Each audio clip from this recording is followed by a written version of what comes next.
Bueno, pues bienvenidos a la nueva entrega de estos diálogos sobre la llamada, sobre los capítulos 27 y 28. Y son muy interesantes, primero porque antes de entrar en la escuela del alma, a Lorenzo se le presentan unas tentaciones, que son dos en concreto. Una que es que intente robar, le tientan para que robe a su jefe, y luego una señora casada le tienta para que tenga relaciones con ella, estando el marido en un viaje que se vinieron a Toledo. Y luego, esas son las tentaciones, y luego tiene que pasar una prueba que es, tiene que elegir entre un trabajo que odia y el control que ejerce su jefe, o asistir a la reunión de la Escuela del Alma. Entonces, que es un domingo, esto es en el capítulo 28, entonces tiene que decidir entre si obedece al jefe que le está, digamos, esclavizando, y además que le hacía trabajar en horas a destiempo y cuando ya no le correspondía, o en el mismo horario asistir a la Escuela del Alma. Y esa decisión es la que es básicamente decidir elegir entre el crecimiento espiritual o el miedo del mundo animal, ¿no?, que te ejerce sobre ti. Así que, Magdalena. Sí, cuando he oído lo del mundo animal tenía preparada aquí una pequeña pregunta. El posicionamiento del tabernero Tirot, que se encuentra en el mundo animal, ¿no? Pero en la posición en el mundo animal, y Lorenzo está en ese camino de despertar, ¿no? Está siendo esclavo todavía de su trabajo, ¿no?, y de otra persona que se sitúa en el tífere de Lorenzo, ¿no?, en este caso que se encuentra en el mundo animal, ¿no?, con esa presión, ¿no? Pero exactamente el posicionamiento de Tirot, ¿cómo es en este caso? ¿Es que está situado en el tífere de Lorenzo? En una parte sí. Claro. Para los que no conozcáis la cábala, Tiferet es el lugar donde nos colocamos para dirigir nuestra vida. Entonces, ahí, por ejemplo, se colocan nuestros padres cuando somos pequeños, y ellos son los que toman decisiones por nosotros. Entonces, cualquier persona que le damos control sobre nuestra vida se coloca simbólicamente ahí. O sea, sería como el capitán del barco. Entonces, si estamos haciendo un trabajo, en este caso de tabernero, que no era ya para él, que todo lo que tenía que haber aprendido ya lo ha aprendido, y coloca ahí, y su jefe es el que toma las decisiones, y además esas decisiones no le dejan ir a una escuela del alma, que era, digamos, era el momento justo donde Lorenzo tenía que decidir si dejaba su trabajo y, digamos, decidía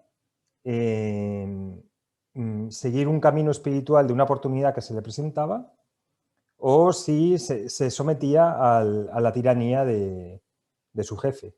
Y estaba ahí durante... Entonces, hubiera perdido esa oportunidad de entrar en esa escuela del alma. Entonces, al final, cuando a la gente se le presenta una oportunidad entre elegir un trabajo espiritual o elegir hacer X cuestiones, ¿no?, de ámbito laboral, que además ya están fuera de lo que realmente es tu vida laboral, pues ya son decisiones que es básicamente elegir entre el camino del ser o el camino del ego. Entonces hay que tener valentía, que es lo que tiene Lorenzo, para enfrentarse a su jefe, para enfrentarse a Tirós, porque sabía que había algo mejor para él. Sí, pero esa presión que está sintiendo en todo momento, a lo mejor algunas personas en diferentes trabajos nos puede haber ocurrido en alguna ocasión, que hemos sentido que hay más presión, por el motivo que sea, ¿no? O nos sentimos presionados. Bueno, entonces ahí estamos viendo que esas personas están en el mundo animal y realmente quieren decidir por nosotros, no nos dejan actuar, ¿no?, como queremos nosotros, ¿no? El mundo animal, lo que te quiero decir en este caso, ¿Dónde está representado? ¿En el tífere de la otra persona que está en nuestro tífere? No, el mundo animal básicamente lo que quiere hacer es controlar. Sí, sí, sí, Entonces, sí. el mundo animal a base de fuerza se coloca como capitán de tu barco. Entonces, porque tú también se lo permites. Entonces, ejerce la fuerza y a partir de ese momento empieza a dirigir tu vida. Esto, por ejemplo, es el caso de un matrimonio, a lo mejor de conveniencia, donde ella, por ejemplo, no está enamorada de él, pero él tiene dinero y entonces, digamos, ella permite que el marido entre, se coloca a dirigir su vida a cambio de dinero. Entonces el marido, a partir de ese momento, empieza a ejercer un control brutal porque sabe que ella no está enamorada de él. Esto, bueno, si habláis con mucha gente, al final os cuentan todo tipo de historias, ¿no? Y entonces esto me lo contó la dueña de una cafetería. Y claro, el control brutal que empieza a ejercer el marido para que no hiciera nada era de tal forma que la tenía como... Al final, el mundo animal lo que quiere es que estés en una cárcel y tener un control absoluto sobre ti, en vez de tener una relación de libertad. Tiros, por ejemplo, en este caso el jefe, si viene Lorenzo y le dice, mira, que he encontrado una oportunidad para mí donde voy a desarrollarme, debería aplaudir digamos, su iniciativa, no al contrario. Silvia.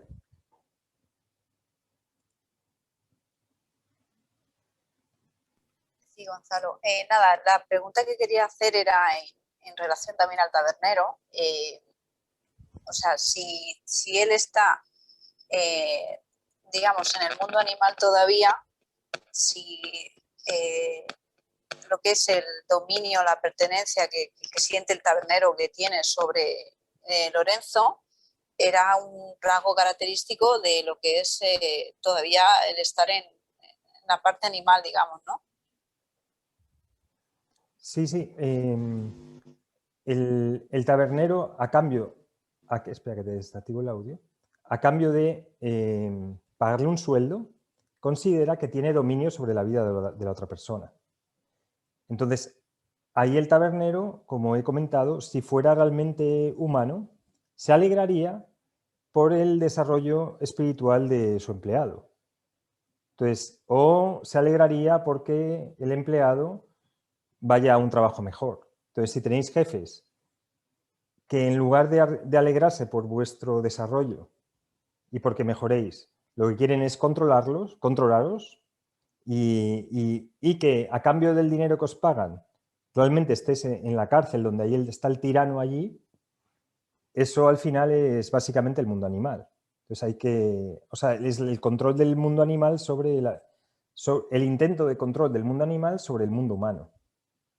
Porque al mundo animal se le escapa, siempre hay algo que se le escapa del mundo humano, que no puede controlar, que no puede... Hay hay algo más que no puede controlar. Por ejemplo, cuando yo trabajaba en el banco, solamente había que leer, cuando trabajaba en Londres, solamente había que leer libros relacionados con las finanzas. Entonces, si llevabas a la oficina otro libro, todo el mundo te miraba mal. Entonces lo que hacía era, me imprimía las obras de Calderón de la Barca y me iba al baño a leer La vida sueño. Y decía, estoy en una reunión, me pasaba 2 horas en el baño, porque necesitaba que mi mente se liberara de la presión que ejercía el mundo animal. Tan brutal, te tenían que tener controlado. Entonces ahora con los móviles, con todo, entonces hay jefes que solamente viven para una cuestión que es obtener objetivos y tienen a sus empleados completamente esclavizados. Entonces les llaman a las 4 de la mañana porque hay no sé qué problema, a las 8, entonces se consideran que tienen dominio sobre la totalidad de la persona. Entonces la cuestión es escapar del mundo animal. Entonces, si nosotros nos sometemos a eso, a cambio de dinero o también en las relaciones, como he comentado, al final lo que hacemos es no enfrentar el miedo, ¿no?, que el mundo animal te quiere meter también. El control viene básicamente por el miedo.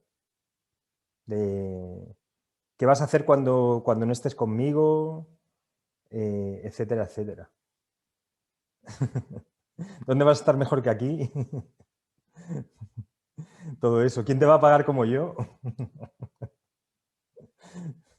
Entonces se inventan 1000 trucos psicológicos para tenerte atrapado. Entonces, por eso es súper importante hacer un trabajo personal y estar todo el tiempo aprendiendo, porque te da un montón de recursos y posibilidades y nuevas puertas que se te abren. Así no tienes que depender de nadie. No creas relaciones de codependencia. Las relaciones de codependencia siempre están ligadas al miedo, a nivel laboral, a nivel personal. Humberto. Gracias. Sí, en esa etapa del capítulo es interesante el análisis que él mismo hace, cómo también Tirós sorprende en la lectura cuando sospecha, ¿no? Intuye que él en su presencia o en su ánimo algo va a pasar y que lo va a abandonar. Por eso es que en su egoísmo él lo trata de retener, en fin, trata de distraerlo, someterlo, en fin, pero es una demostración del egoísmo. En el capítulo, a ver, cuando regresa de la primera reunión que tuvo en el templo, en su sueño, en un sueño, después del camino de Toledo, en la noche, él intuye como que cómo supo de lo que habían hablado en el templo si él no pudo entrar. Más bien él estuvo con desasosiego y quiso irse, ¿no? Si él no pudo entrar, que no supo de lo que se había hablado, de los principios universales, los mundos superiores y el camino a recorrer para llegar a la realización humana. También influye mucho sobre los sueños, sobre el análisis de los sueños, es importante. Pero después viene la luz del candelabro, la luz de la menorá y la luz que tenía que mantenerla encendida los 28 días. Esa influencia de la luz durante esos 28 días, más el sueño, influye verdaderamente en la paz, en la tranquilidad, en la guía y en el no salirse de su esperanza de volverse a reunir en los 28 días. Sí. Bueno, el tema de los sueños es que cuando empiezas a hacer trabajo espiritual, hay un intercambio de información constante entre el mundo psicológico, que es el mundo de los sueños, y el mundo físico. Entonces, recibes mucha información a través del mundo físico, del mundo psicológico. Y es muy frecuente que venga una persona, de repente te cuenta una película, una historia, luego sueñas con esa persona y te das cuenta realmente que realmente te quería decir otra cosa, que no te quería decir esa película. Entonces, en los sueños se revela mucho de lo que es la intención que hay detrás de la persona. Entonces, los sueños es que se empiezan a activar otras formas intuitivas de recibir información. Y el tema del candelabro, de tenerlo 28 días, era para probar la disciplina de Lorenzo. Tenía que tener una luz encendida 28 días. Entonces, una cosa es decir que voy a hacer algo y tener muy buenas palabras, y otra cosa es hacerlo. Entonces, todo el mundo tiene muy buenas palabras y muy buenas intenciones, pero en realidad el compromiso se ve con la disciplina. Entonces, en la tríada del alma, del árbol de la vida, hay una relación entre la disciplina y la misericordia. La disciplina, que sería el lado izquierdo, y la misericordia del lado derecho. Entonces, las personas que... Y hay que llegar a un equilibrio entre ambas. Las personas que tienen muy buenas palabras, que te dicen a todo que sí, que están en el lado derecho, pero no tienen disciplina para cumplirlo, entonces están desequilibrados. Entonces, lo que se necesita es disciplina. Y luego, las personas que tienen un exceso de disciplina, pero no tienen ningún tipo de compasión con los demás, no se ponen en el lugar del otro, están en el lado izquierdo. Entonces la cuestión es llegar a un equilibrio entre la disciplina y la misericordia. Entonces lo que se tenía que probar aquí en Lorenzo era que tuviera disciplina. La disciplina es lo primero que se prueba. Cuando entras en el... O sea, porque se necesita una cierta madurez para entrar en una escuela del alma. Y un cierto grado de compromiso. Entonces, si no se tiene, pues no se tiene. Y entonces es básicamente para lo que le ponen la prueba. Primero le tientan y luego ven si tiene el compromiso suficiente.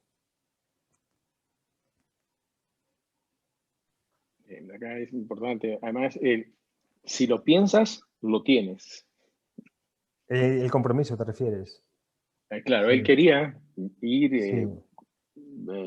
Estar en el templo, conversar, lo quería, o sea, lo pensaba, lo quiere, y pues lo tuvo, ¿no? Sí. O sea, hoy en día, por ejemplo, o sea, en la época de Alfonso X el Sabio, tener la posibilidad de entrar en una escuela del alma era un milagro, porque estaban ocultas, además era del mundo judío, se reunían en secreto y era muy difícil ser invitado. Hoy en día lo único que necesitas es una conexión a internet y media hora desde tu casa. Es que más fácil no se puede. O sea, más fácil es imposible. Es que estás en tu casa, puedes estar en pijama, ¿no? Sin la cámara, si quieres, puedes estar en la cama. Escuchar, solamente escuchar, ¿no? O sea, aunque sea solamente escuchar una vez a la semana o una vez al mes. Y, o sea, hoy está facilísimo.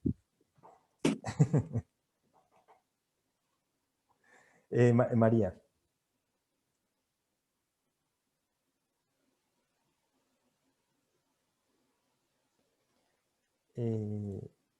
No se te oye, María.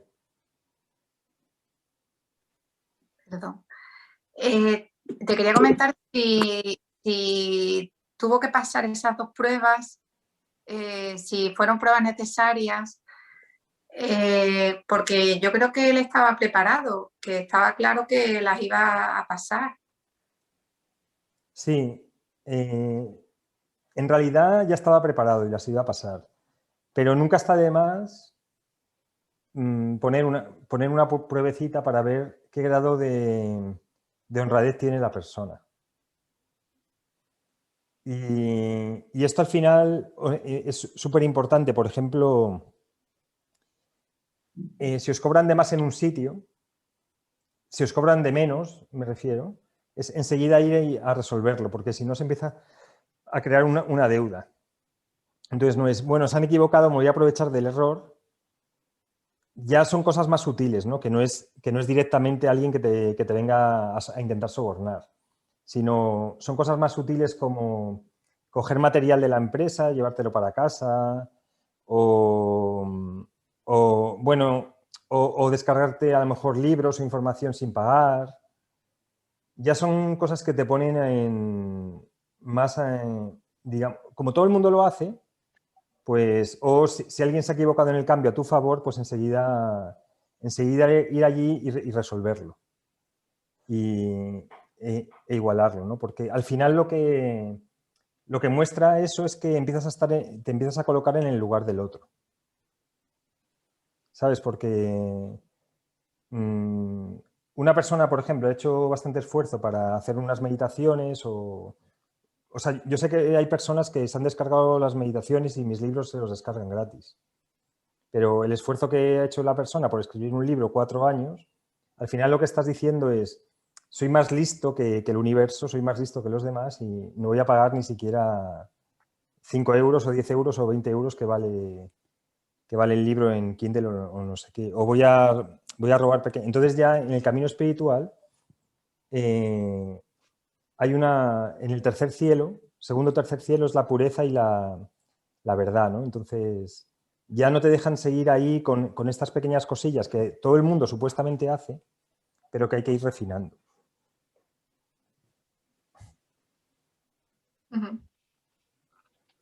Entonces se le pone a prueba para ver hasta qué grado está dispuesto.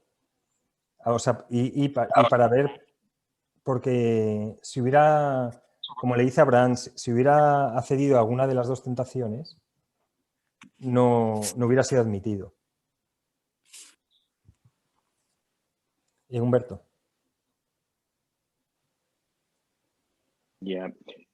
Aquí hay una gran verdad. El trabajo que se hace, dice aquí en el templo, es servir de ayuda a Dios para que la humanidad evolucione. Es una unión mística con Dios y más allá hacia la libertad total. El camino de la autorrealización. También, si me podrías aclarar, como hay sueños previos a la realización de las acciones, y esos sueños son sueños y que están sometidos a un análisis. Y ¿podrías confirmarme o decirme, aclararme la diferencia entre la fantasía y la realidad? ¿En qué momento de la madurez de la persona es que para tomar esa decisión sabe diferenciar entre la fantasía y la realidad? Sí, esto es muy importante y básicamente se va desarrollando con la práctica.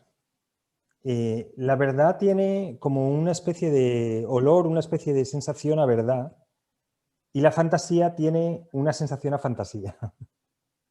Ya sé que es muy difícil diferenciarlo, pero, por ejemplo, hay personas que han tenido un sueño o han tenido una revelación supuesta y le dicen, déjalo todo y vete al desierto, a no sé qué pirámide de no sé cuánto, pásate ahí 20 días sin comer y van a venir unos seres de luz y te van a iluminar.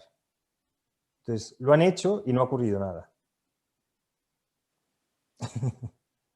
Entonces, ¿hasta qué punto la persona necesita crear estas fantasías, estas proyecciones, para sentirse especial? Entonces, cuando hay algo que es estrambótico y te hace sentir especial, tiende más hacia ser fantasía. Cuando tienes que hacer algo que es algo real, ¿no? Como tener... O sea, la vida espiritual tiene mucho sentido común. Entonces, cuando básicamente es tener un candelabro encendido o una luz encendida durante 28 días, que es simplemente hacer el gesto de encender la luz, una cosa simbólica que no te cuesta mucho, te cuesta, pero no es algo imposible. Entonces, tiene que ver más con la verdad. Cuando tienes que hacer cuestiones estrambóticas que no tienen ni pies ni cabeza, pues ahí hay que preguntarse si son fantasías o proyecciones o tienen cuestiones de verdad. Pero con la experiencia. Y a base de escuchar a mucha gente, muchas fantasías, pues te das cuenta cuando es fantasía y cuando es verdad. Silvia. Gonzalo, respecto a lo que estabas diciendo, o sea, diferenciar lo que es fantasía de lo que es realidad está vinculado al nivel de evolución personal que tengas. O sea, quiero decir, lo que acabas tú de decir, ¿no? O sea, a base de, por ejemplo, conocer mucha gente, escuchar historias, ver perfiles de personas. Al final es verdad que adquieres mucho conocimiento y, como dices tú, hay cosas que dices, vale, sí, suena más a fantasía que a lo que es realidad. Pero, o sea, eso te lo enseña, ¿no? La experiencia, o sea, el aprendizaje que tú hayas tenido previamente, ¿no? Sí, la experiencia, la madurez y también conocer a la otra persona. Hay personas que, como no pueden enfrentar el mundo actual, es decir, como no pueden a lo mejor tener un trabajo porque no pueden o no quieren, prefieren crear una fantasía que les aleja del mundo, prefieren crear algo que está fuera de la realidad para sentirse especiales y sentirse espirituales. Esto ocurre mucho en el camino espiritual. Entonces, algunas personas con las que hablo me dicen, ¿cómo puedo evolucionar yo en mi camino espiritual? Y está claro, entonces tienen deudas, no tienen dinero, no pueden pagar la hipoteca, no se pueden enfrentar a cuestiones normales que todo el mundo se puede enfrentar. Entonces le digo, vete a una cafetería y ponte a trabajar en una cafetería y ten contacto con la gente, y ese es tu camino espiritual. Porque te va a quitar todas las fantasías que tienes en la cabeza que solamente te están alejando de las personas, te están alejando del mundo. Entonces, cuando la persona tiene los pies en la tierra, es muy difícil que tenga... O si una persona que tiene muy los pies en la tierra y viene con alguna cuestión de estas, puede que sea más verdad que fantasía. Cuando una persona no tiene los pies en la tierra, tiene muchísimos problemas a nivel de dinero, a nivel de relaciones, todo es una fantasía del ego para sentirse especial, y en el mundo espiritual desafortunadamente está lleno, porque son personas que en general tienen una conexión espiritual muy grande, pero no quieren hacer el trabajo del día a día de esforzarse o de tener disciplina, etc. Y entonces se inventan fantasías de que son muy especiales o de que se han iluminado, de que han tenido revelaciones, de que los seres de luz, los elefantes azules, pero al final no viven en los mundos de Yuppie. Entonces, el mundo espiritual es grandes revelaciones místicas y grandes toques de realidad para ir por la vía del centro.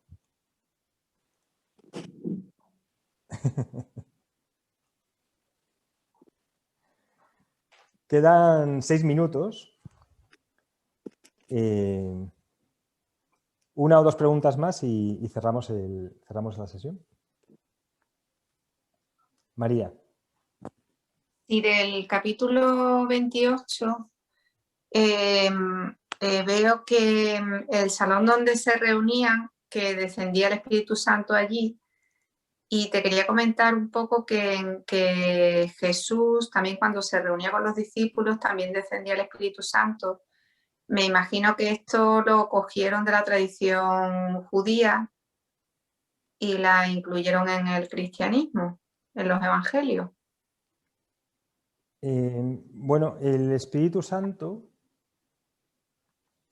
realmente está en todas las tradiciones místicas, y ya cómo se representa en cada religión, pues se representa de una manera un poco diferente, pero en realidad siempre hay una figura que está en el mundo del espíritu, que sería como el aire, ¿no? Como el transmisor de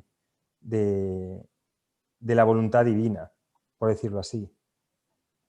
Entonces, entiendo que sí, que hay mucha interconexión entre las diferentes